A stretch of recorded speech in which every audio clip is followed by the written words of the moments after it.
Selamat malam Aumania. Selamat datang lagi di Midnight Live. Apa kabar penonton? Gak terasa udah tanggal tua. Ibaratnya udah tinggal nunggu waktu ini. Ya. Nunggu waktu gajian. Napasnya aja udah kayak lagu Dewa terus paruh napas. Bukan badannya yang gak sehat. Saldonya aja yang kembang kempis. Hari ini kita akan baca berita soal fenomena yang mengganggu kesehatan dan bikin nyesek. Jadi langsung saja kita mulai. Inilah Midnight Live.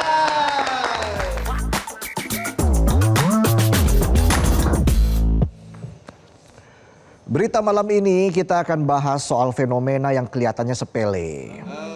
Promosinya ceria, kemasannya menggoda, warnanya menyala. Tapi efeknya berbahaya. Gak cuma bikin yang pakai meroket, tapi juga bisa is dead. Awalnya dikenal sebagai alat bantu dapur, biasanya ada di kafe atau dapur restoran. Tapi belakangan justru memicu kegelisahan. Sampai-sampai dokter kasih peringatan. Aparat kasih sorotan. Nah kalau penonton, kasihan deh lo. Fenomena ini nggak cuma soal satu brand atau satu tren yang nongol di timeline. Tapi soal gaya, viral di sosial media, regulasi yang masih ada celah, dan literasi kesehatan masyarakat yang masih rendah. Simpelnya gini, banyak yang FOMO tapi wawasannya masih pelangap longo. Ketemu sama produk yang secara aturan legal, terus promonya viral, udah cocok tinggal tunggu keok. Kali ini saya pakai nama samaran. Sebut saja dia Happy Gas. Oke guys? Biar sama kayak efeknya yang bikin cepat ngefly. Dan juga biar gampang diingat. Uye. Kalau kemarin-kemarin kita kenal Happy Water. Masih ingat kan? Sekarang ada Happy Gas. Julukannya sama-sama happy tapi ujungnya bikin orang lain hade. Bedanya Happy Water itu jelas-jelas narkoba, no debat. Kalau Happy Gas ini yang agak ribet. Secara hukum dia bukan narkoba, gak masuk dalam undang-undang narkotika, dan tidak dikategorikan sebagai zat terlarang. Ya meski bukan barang terlarang bukan berarti boleh dipakai secara sembarang. Karena yang legal bisa aja berdampak fatal. Ibaratnya kayak lo beli blender nih ya. Tahu blender kan? Biasanya kan buat bikin jus buah tuh. Atau jus sayur.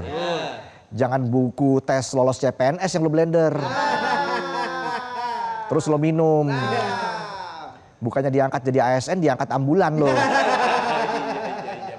Blendernya legal, pemikiran lo ilegal. Mikir kok yang enggak. Mikir yang iya dong. Iya. Jadi Happy Gas itu tabung berisi nitrous oxide atau N2O. Gas ini lazim dipakai di industri kuliner buat alat bantu, bukan alat halu. Gas ini biasanya dipakai buat bikin whipped cream dan presentasi makanan makin menggoda. Ibarat di fine dining tuh, dagingnya sesendok, whipped creamnya sesendok juga. Ya. Whipped creamnya sepiring, dagingnya sesendok, whipped creamnya sepiring. Itu whipped cream kalau bisa ngomong ke daging, izin bang. Ini juga bukan maunya gua. Gak cuma di dapur, nitrous oxide yang juga dikenal sebagai laughing gas atau gas tawa. Dalam dunia medis digunakan sebagai anestesi ringan. Tapi catat dosis dan pengawasannya ketat. Ada tenaga kesehatan yang mengawasi. Bukan dipakai cari sensasi apalagi bikin konten. Dari sinilah masalah mulai muncul yang awalnya buat anestesi dan alat dapur malah jadi dipakai cari sensasi dan bisa bikin hidup hancur. Belakangan happy gas disalahgunakan, dihirup tanpa dicampur oksigen. Caranya macam-macam, ada yang dihirup langsung dari tabungnya sedikit-sedikit. Ada juga metode yang namanya ngebalon. Jadi gasnya dikeluarkan dulu dari tabung, terus dimasukkan ke balon, lalu dihirup dikit-dikit. Nah itu kalau balonnya meletus, nggak cuma hati lo yang kacau.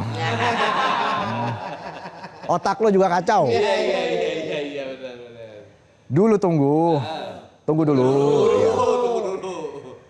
Pertanyaannya jadi membingungkan ini ya. Ini ada pertanyaan besar.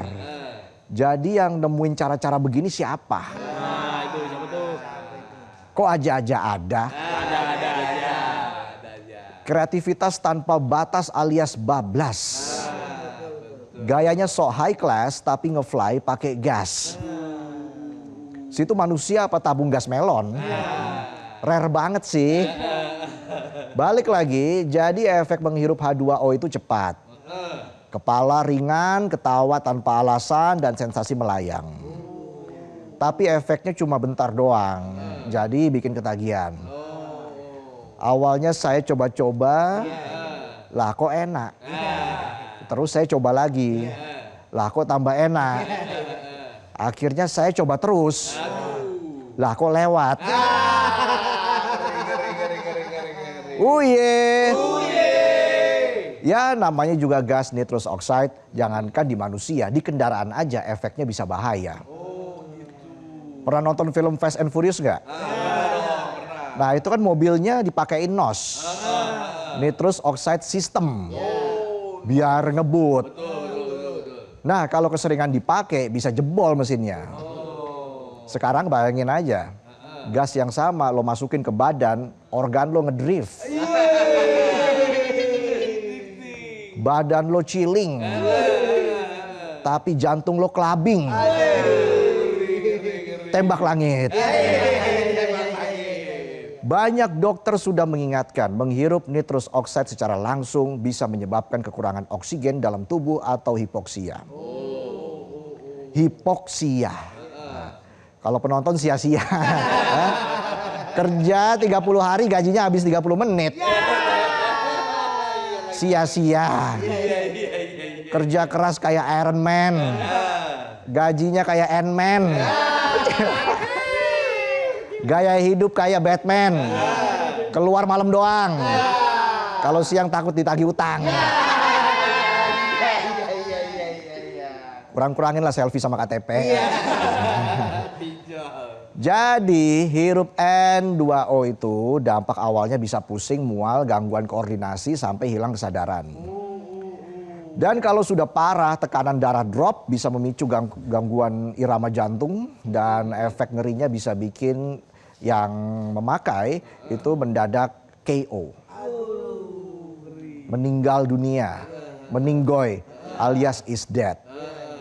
Jadi efek happy gas ke tubuh itu bukannya bikin happy tapi ngeri. Dan bahaya jangka panjangnya bisa mengganggu metabolisme vitamin B12. Vitamin yang penting buat saraf dan pembentukan sel darah. Dampaknya pengguna bisa mengalami kerusakan saraf permanen. Tangan dan kaki bisa mati rasa. Gangguan keseimbangan. Kelemahan otot.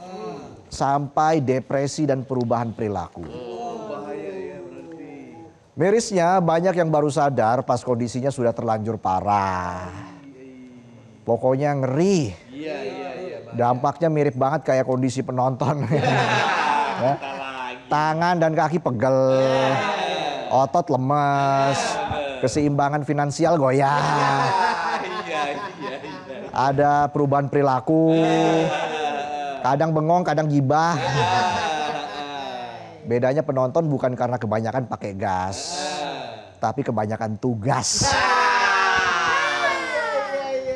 Kalau efek happy gas masih ada ketawanya, lah penonton nggak ada ketawanya. Ini aja ketawa karena tugas. Memang Batman semua.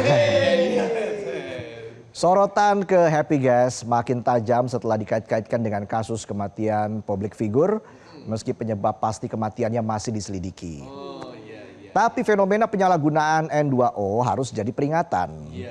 Gas tawa jelas bukan buat bercanda. Karena yang kelihatannya aman, kalau salah penggunaan bisa jadi mematikan. Badan Narkotika Nasional ikut angkat suara. Mereka bilang meski tergolong barang legal, BNN menilai penyalahgunaannya punya potensi fatal. Apalagi kalau dikombinasikan dengan alkohol atau zat lain alias polydrug use. Resiko gagal nafas dan serangan jantung akut jelas makin besar. Artinya ini sudah bukan urusan gaya tapi urusan nyawa. Dari sisi hukum, posisi Happy Gas masih ngambang. Nggak masuk daftar narkotika atau psikotropika tapi bisa dijerat undang-undang kesehatan jika menimbulkan bahaya atau korban. Masalahnya penegakan hukum kita sering telat. Baru gerak setelah ada yang KO. Bukan mencegah resiko. Dan urusan Happy Gas ini makin bikin curiga pas kita lihat cara produk ini dipromosikan. Promosinya agak jauh sama tema makanan. Malah cenderung menonjolkan gaya hidup. Visualnya estetik, vibe-nya menarik, bahasanya asyik. Nggak ada edukasi seolah ditujukan untuk aksesori padahal resikonya ngeri. Bahkan salah satu brand bisa dibeli pakai kripto seperti USDT. Makin sulit aja diawasi. Transaksinya anonim bahkan bisa lintas negara. Ngurus ginian negara jelas ketinggalan. Nggak usah jauh-jauh kripto. Judol aja masih nongol. Fenomena ini nggak cuma di Indonesia, di Amerika Serikat udah tren duluan. Ada brand lain yang jadi favorit anak-anak muda di Amerika. Di Indonesia kasus penyalahgunaan N2O dikaitkan sama brand yang identik sama warna-warna.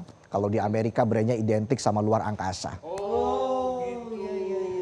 Mungkin biar bisa terbang tanpa roket. Uye. Habis Happy Water terbitlah Happy Gas. Yang satu narkoba, yang satu gas berbahaya. Julukannya sama-sama happy tapi resikonya sama-sama ngeri. Fenomena penyalahgunaan jelas menunjukkan kalau masalah utamanya bukan soal kandungan gasnya. Tapi cara kita menganggap resikonya. Ketika iklan mengalahkan peringatan dan pengawasan selalu ketinggalan. Yang tumbuh bukan kesadaran tapi kerusakan. Edukasi cuma jadi alibi, halusinasi dinormalisasi. Jika kita terus menganggap mabuk Happy Gas sebagai gaya hidup seru, jika produsen terus bersembunyi di balik celah hukum dan desain lucu, dan jika negara baru bertindak setelah korban jatuh, maka ke depan ancaman akan terus muncul lewat kemasan lucu, dan yang kita wariskan bukan generasi tangguh, tapi generasi candu. Itulah tadi sajian pembuka kami di Midnight Live. Dan kami masih akan kembali dengan sejumlah informasi lain. Setelah jeda kami akan hadirkan bintang tamu. Ada Krisna dan Satin. Siap-siap nanti kita nyanyi bareng ya. Dan hari ini juga masih ada sebat Selasa baca komentar. Jadi tetaplah di Midnight Live.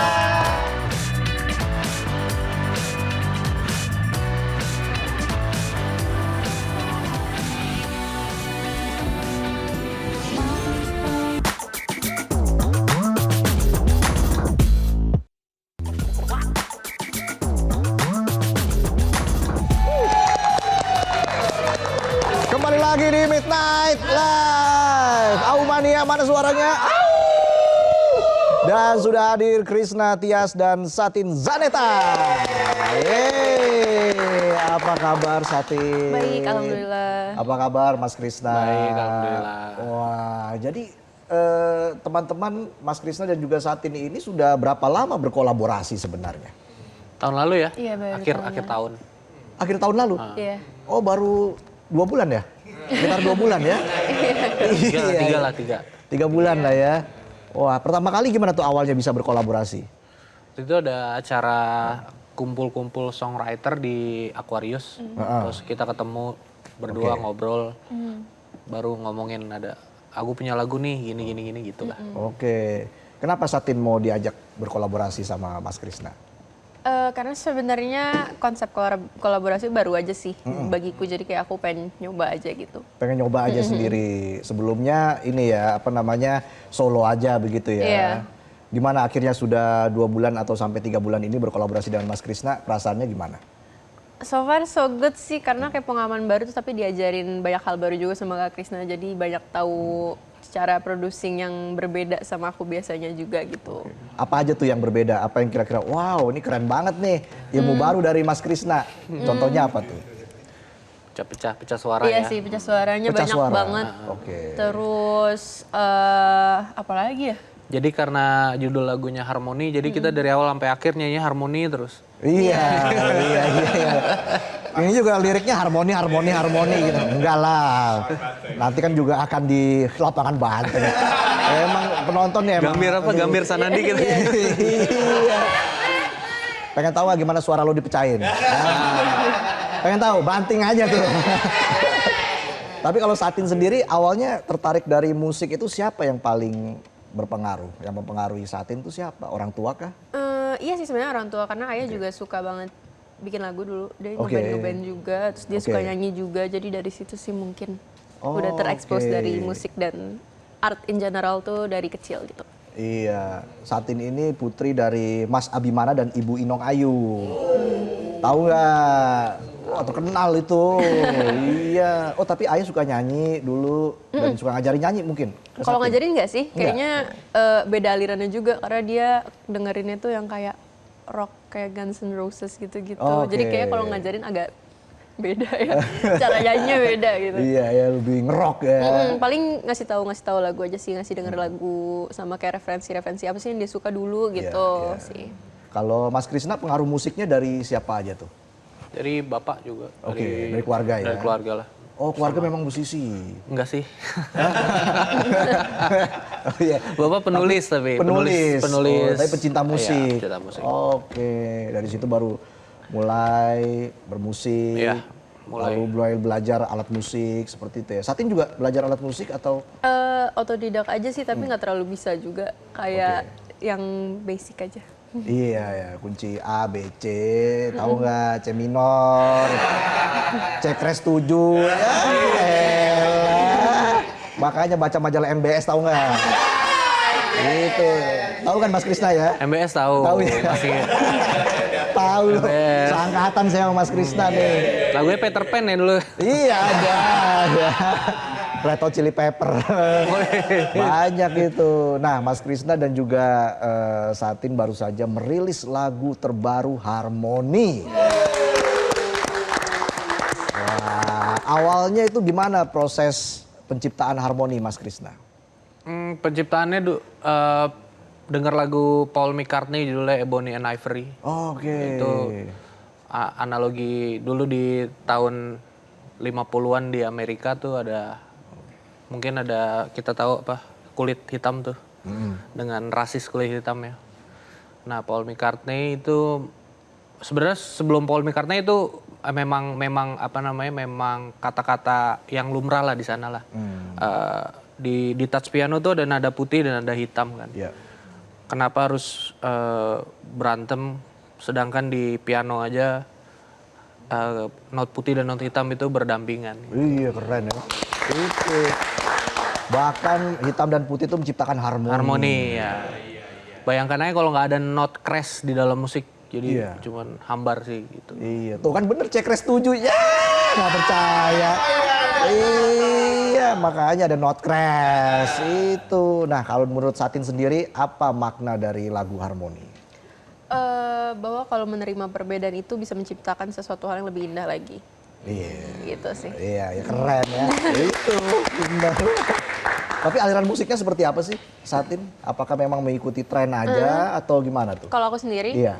kalau aku sendiri sebenarnya jatuhnya lebih ke pop ballad gitu sih, Pop lagu-lagu ballad. sedih gitu. Karena biasanya bisa nyanyinya lagu-lagu yang seperti itu lebih mudah bagiku untuk menyanyikan lagu seperti itu gitu. Ada nggak sebuah lirik dari lagu Harmoni yang sangat menyentuh perasaan Satin? Baik dan buruk aku dan kamu, malah jadi harmoni. Bagus ya. Baik dan buruk.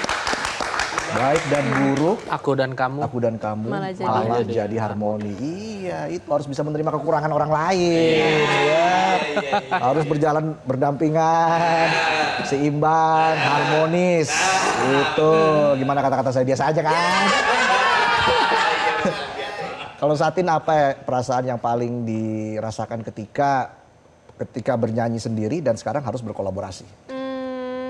Jadi banyak belajar tentang itu sih, balik lagi sebenarnya pecah suaranya sama kan ada kayak kalau nyanyi sendiri tuh lebih ada kayak tanda kutip egonya lebih besar kan, karena bisa kayak udah nggak usah mikirin yang lain, kayak nyanyi aja sendiri, saya nyanyi sendiri gitu. Tapi kalau sama orang lain kan harus kayak mikirin semuanya gimana caranya bisa selaras dan kayak jadi harmoni tersebut gitu. Iya.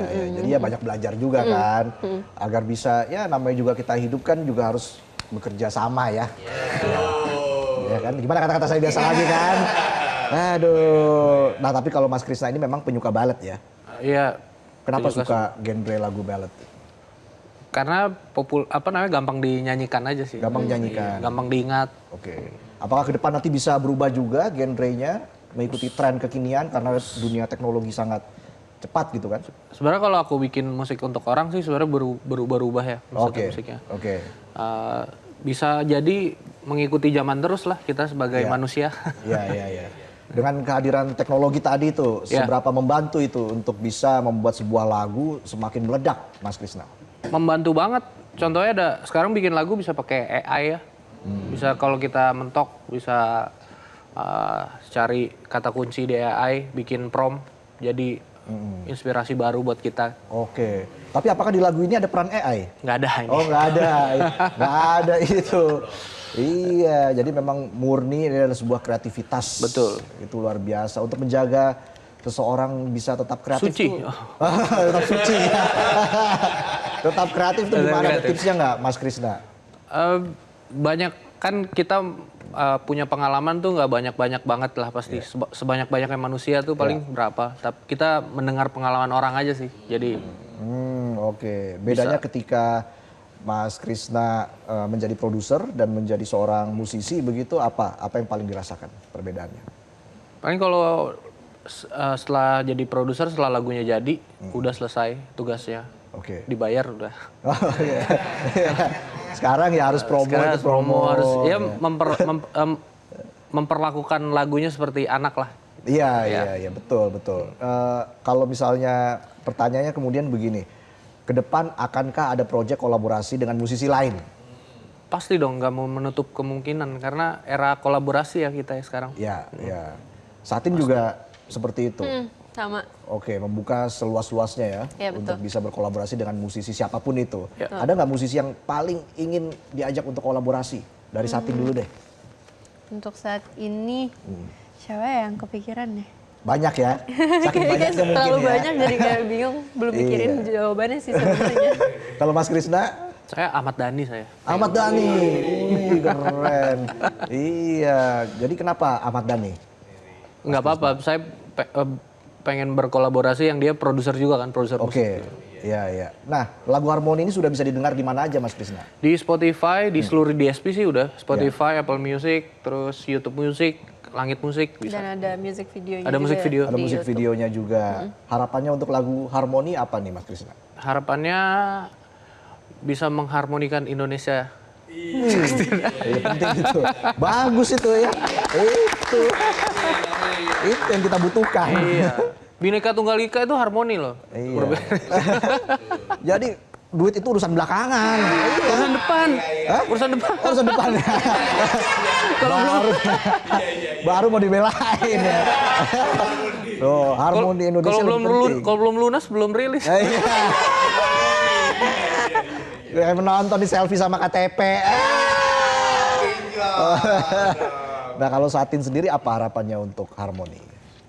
Semoga bisa menemani orang-orang di saat kapanpun sih dan dimanapun. Iya, dan semakin booming ya. Amin. Dan tentunya udah penasaran kan? Seperti apa lagu Harmoni? Kami persilakan untuk bersiap-siap Satin dan juga Mas Krisna boleh di sini. Silakan. Kita persilahkan ya. Kita kasih tepuk tangan dulu dong. Iya.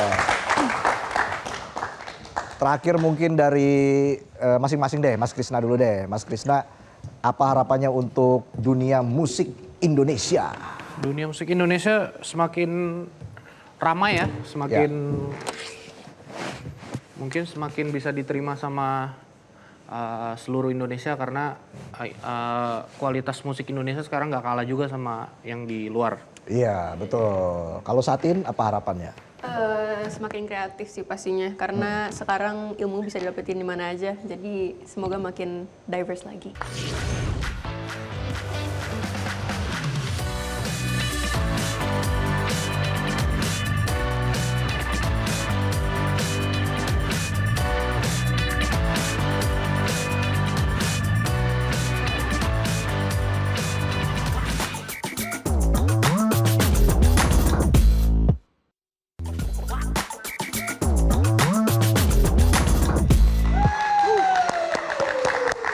Kembali lagi di Midnight Live. Aumania mana suaranya?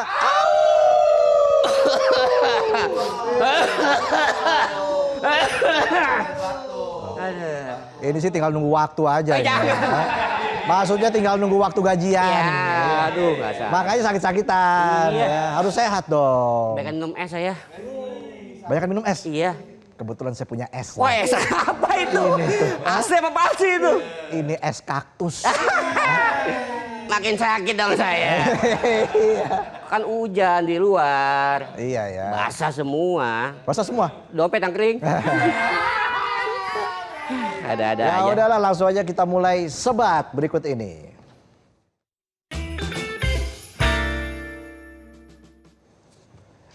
Oke, tema sebat kita apa ya hari ini? Di belakangnya tadi. kita tampilkan. Ya. Ini dia. Menurut Aumania, apa saja barang legal yang sering disalahgunakan? Menarik ini ya, pertanyaan yang memang kurang mendorong. Karena menarik. Iya. Oke, yang pertama dari BV Universe ID. Penyalahgunaan barang-barang yang legal merupakan masalah serius. Barang-barang rumah tangga, obat-obatan yang dijual bebas atau produk lainnya dapat disalahgunakan dengan cara yang berbahaya. Penyalahgunaan ini dapat memiliki konsekuensi kesehatan yang parah, termasuk kerusakan organ, kecanduan, dan bahkan kematian. Selain itu ada juga konsekuensi hukum yang terkait dengan penyalahgunaan zat. Hati-hati tuh disalahgunain ya. Makanya jangan coba-coba. Apalagi jabatan ya. Kalau jabatan rangkap-rangkap. Oke, lanjut lagi. Ada dari @bagusadril14. Zaman sekarang sih AI ya. Dan saya sangat menyayangkan karena AI saat ini sudah disalahgunakan untuk kejahatan seksual, berbuat kriminal dan lainnya. Pencegahannya that simple. Gunakan dan memanfaatkan AI dengan bijak dan benar. Itu harus bijak ya. Sekarang dubbing aja pakai AI. Jadi suara lu bisa lebih ngebas ya. Bisa. Ini AI. Itu AI barusan. Malah balik lagi ke setelan pabrik. Oke, lanjut lagi. Tadi apa? Manfaatkan AI dengan bijak dan benar. Iya. Dari M Danang. Barang legal yang disalahgunakan yaitu uang proyek bangun jembatan tapi duitnya dipakai buat korupsi.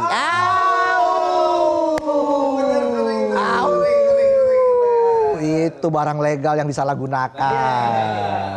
Menurut keyakinan Danang. Lanjut lagi. Selanjutnya dari @dikala Anda menonton TV.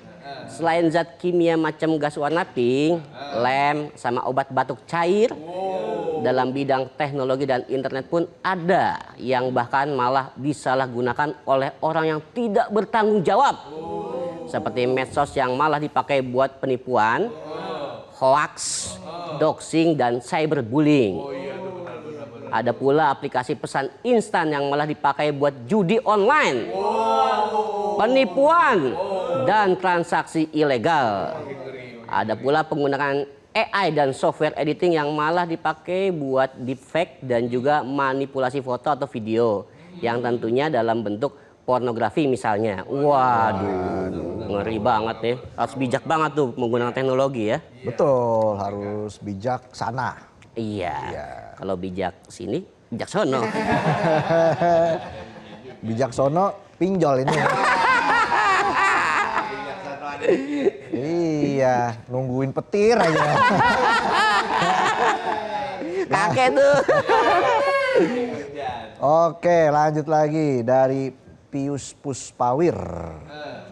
Bahkan yang namanya gas warna hijau yang ada tulisan hanya untuk masyarakat miskin malah disalahgunakan buat orang kaya dan itu sering terjadi sampai kapanpun.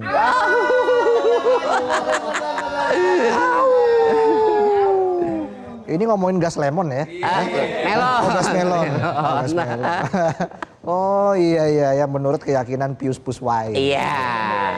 Pius Puspawir. Nah. Iya. Oke, lanjut. Dari Rosi Wirawan. Banyak dari lem, aneka gas seperti gas nitrous oxide, gas helium, aneka obat seperti obat penenang, ada juga alat seperti HP, laptop, PC, ada juga aplikasi, ada juga AI dan masih banyak lagi. Hampir semua yang legal bisa disalahgunakan. Karena itu kita sebagai manusia harus bijak dalam menggunakan barang legal. Gunakan sesuai ketentuan, jangan gunakan di luar ketentuan yang berlaku. Karena bisa berbahaya dan melanggar hukum. Bijaklah dalam menggunakan barang legal. Wah.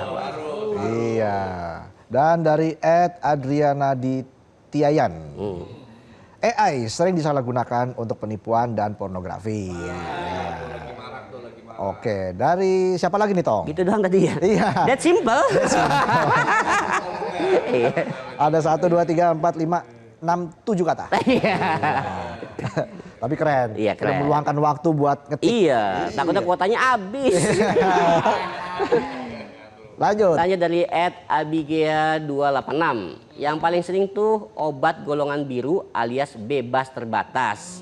Atau bangsanya obat batuk dan pilek. Nah, udah ngerti nama zatnya aja susah diucapkan. Bikin lidah kepelintir. Masih aja dibuat main-main sama oknum nakal. Tobat ya deh ya. Mending minum es sirup rasa melon campur durian montong dan semangka aja deh. Apa rasanya semangka campur durian? Nah, lanjut lagi nih. Sekarang di nomor berapa nih, Tong? 9. Nomor 9 dari @fikrira. SK CPNS Min. Bukannya jadi berkas pegawai yang wajib disimpan malah digadai buat jadi duit. Waduh. Menurut keyakinan Fikrira. Iya. SK CPNS ya. Waduh, lagi BU. Iya. SK CPNS. Cipanas sana. SK CPNS ada juga yang digadain buat jadi ini ya, buat jadi duit Ya mungkin butuh kali. Kan bisa ditarik lagi mungkin ya. Iya. Oke. Istri saya belum ngalamin tuh. Berarti kan masih ini dong. Amin. Hidupnya Wah, masih. gaji dari sini kan wah kurang. Lari honorer namanya. Oh iya. Kalah sama. Ya itulah. Ya, lanjut lagi. Dari Teguh P. Setiawan. Barang legal yang paling rawan disalahgunakan dan tidak semua orang bisa punya adalah perasaan dan hati. Waduh. Sering dipinjam tanpa dikembalikan. Bahkan dirusak tanpa rasa bersalah. Tidak ada pasal pidananya, tidak ada garansi, tapi sekalian rusak atau sakit hati, efeknya bisa jangka panjang.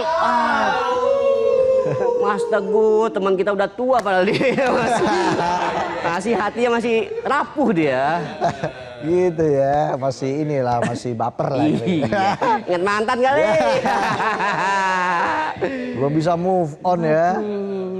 Lo kalau paling cepet move on berapa lama tuh? 5 tahun lah. Kirain sehari 2 hari. Lama saya ketemu istri saya baru 10 tahun. Oh iya, Terakhir pacaran 10 tahun sebelum nikah. akhirnya Akhirnya ya dia mau. Kayak banyak utang dia. lo ya. Iya. Ya udahlah. aja. Kita jeda dulu daripada makin ngalur ngidul. Ya. Kalau penonton pendul. Tes kita ini. Kita. Oke, kita jeda dulu. Kami akan kembali saat lagi. Tetaplah di Midnight. Lah.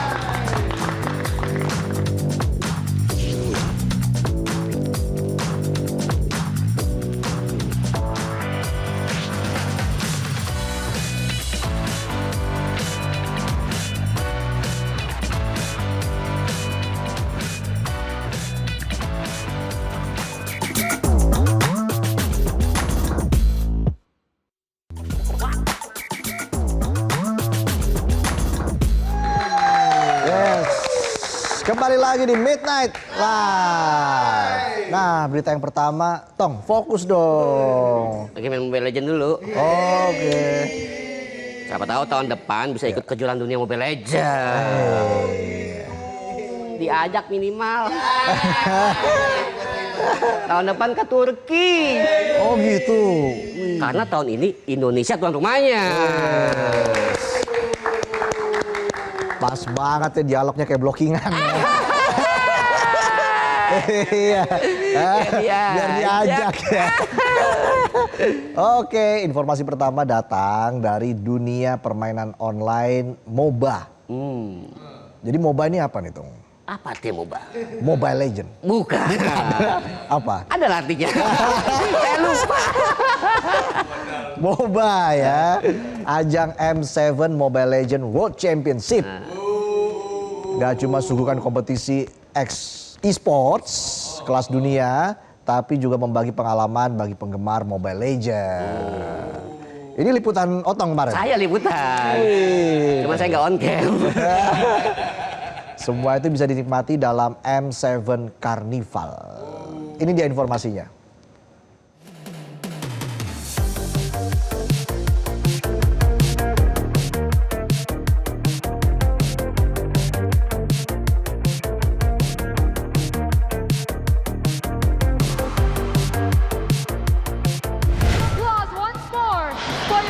Aurora Gaming Filipina keluar sebagai juara dari gelaran M7 Mobile Legends World Championship. Wakil dari Filipina tersebut mengalahkan tim tuan rumah Alter Ego di babak final yang digelar pada hari Minggu dengan skor telak 4-0. M7 menjadi kejuaraan dunia Mobile Legends kedua yang digelar di Indonesia setelah M4.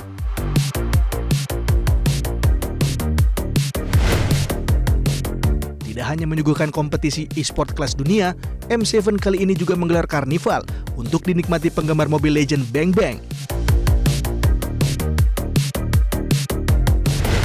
M7 Carnival merupakan festival resmi yang digelar sebagai bagian dari rangkaian M7 dan berlokasi di Stadion Madia, Jakarta. Acara ini berlangsung selama 3 hari pada 23 hingga 25 Januari lalu. M7 Carnival memperluas pengalaman pengunjung dengan beragam zona interaktif. Dan di Grand Finals ini kita nggak hanya ada pertandingan, tapi kita ada konsep M7 Carnival. Dari situ kita bisa ngelihat instalasi-instalasi dan juga permainan yang sangat menarik dari Mobile Legends sendiri. Di sini ada Nana, ada Tigreal, ada Chow dan lain-lain. Di situ ada permainan yang seru. Setelah itu juga kita ada food and beverage area untuk yang pengen makan dan minum. Dan juga jangan lupa bahwa kita melakukan ini demi meriahkan Indonesia sebagai tuan rumah di M7 World Championship. Selain dapat menyaksikan pertandingan melalui layar besar, pengunjung juga bisa mengikuti beragam aktivitas permainan hingga berinteraksi dengan ekosistem Mobile Legends secara langsung. Tidak hanya itu, sejumlah hiburan juga ditawarkan di berbagai booth yang ada di kawasan karnival.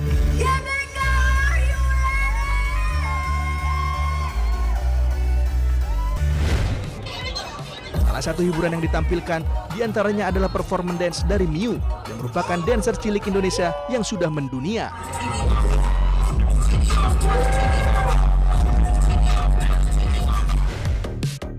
Salah satu konten kreator Pascol juga mengatakan bahwa M7 Carnival mampu menghibur para penggemar Mobile Legends. ini ya positif banget ya, vibe-nya positif banget dan semuanya senang karena booth-nya juga banyak, ini meriahnya dan ini keren banget. Ya, entertain-nya dapat, hiburannya dapat, seru-serunya juga dapat.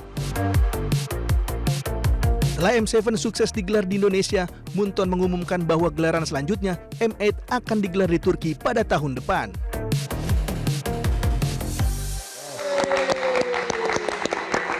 Keren eventnya ya. Rame banget. Ada kawan kita juga tadi tuh ya. Iya, udah jadi bos.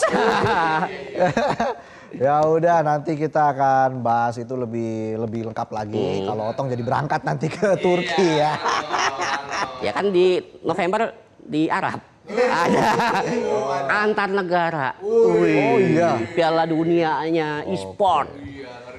Dan tentunya itu menjadi informasi yang belum terakhir sih. Masih ada lagi. Masih ada lagi. Tapi informasi ini akan menutup Midnight Live. Ya. Metro TV